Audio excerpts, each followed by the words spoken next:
So hi guys, karon kay atong i-discuss kung unsaon paggamit ang fork line method. So naatay isa ka example diri ay duha di ay ka example nga akong i-share ninyo kung unsaon pag-use ang fork line method.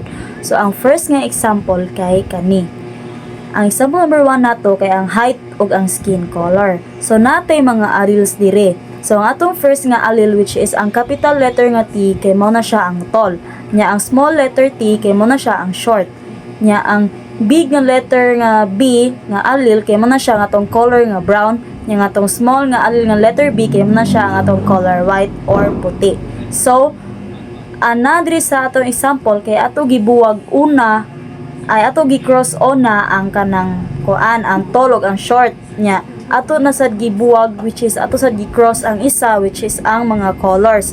So dire kaning mga numero sa atong left side which is kaning 1, 2 ug 1 kay mo na siya ang kanang mga numero gikan sa atong pag-cross sa kaning kuan heterozygous dominant sa atong mga characteristics which is sa tall ug sa short nya sa numerator ata magkuha ana nga mga numbers. Unya ang kaning mga nasa tong right kay mo na ang atong mga gibasihan sa atong gi-cross nga heterozygous dominant pod sa atong mga skin colors which is ang brown ug ang white. So, ang kana sila which is ang heterozygous dominant nga gi-cross nato sa atong tall ug ang short kay ato na iparis sa atong heterozygous dominant nga atong gi-cross sa atong skin color which is kato mga BB like ng heterozygous B, homozygous dominant nga B o homozygous recessive nga B. So, mao na unya ang mga resulta na niya kay kana nasa kilid, pinakakilid kana mga for example kaning 1 kaning 1 like homozygous dominant pa ni siya kay form ni siya big letter. So mao ang kaning mga kana kay mo na siya ang atong genotypic ratio.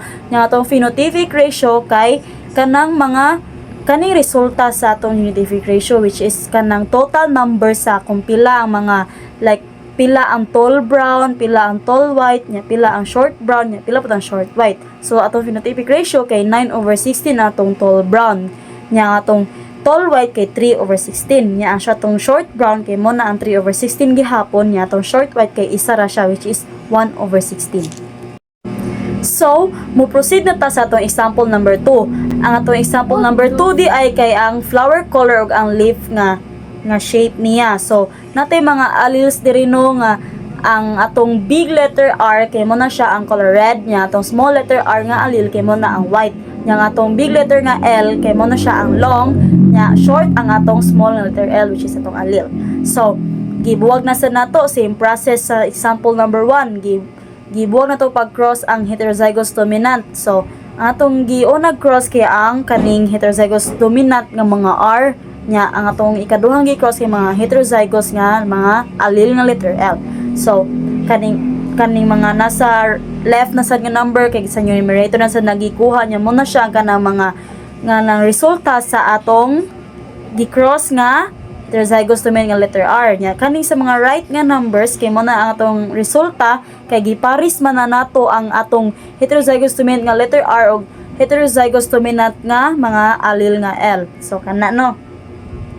So atong same process atong genotypic ratio kay kani mga nasa kinalasan kani mga resulta niya sa pagparis nato nya ang phenotypic ratio kay dira ta magbase sa genotypic ratio. So di ba atong mga resulta which is genotypic ratio sa atong phenotypic ratio kay mura gihapon. So mura gihapon siya sa example number 1 no pero nalahi ra kay ang unsa man ang iyang koan like kanang sa example number 1 kay kuan man to di ba like tall short ingana nya diri kay long short nya kuan na color na sad ari pero lahi na sad siya nya ato phenotypic ratio kay naatay red long. So pila tong red long kay 9/16 siya ngano na mo siya 9/16 kay gi-add ang resulta sa kaning genotypic ratio nya ang red og short kay natay 3/16 nya ang atong white og long natay 3/16 nya atong white ug ang short naputay 1/16.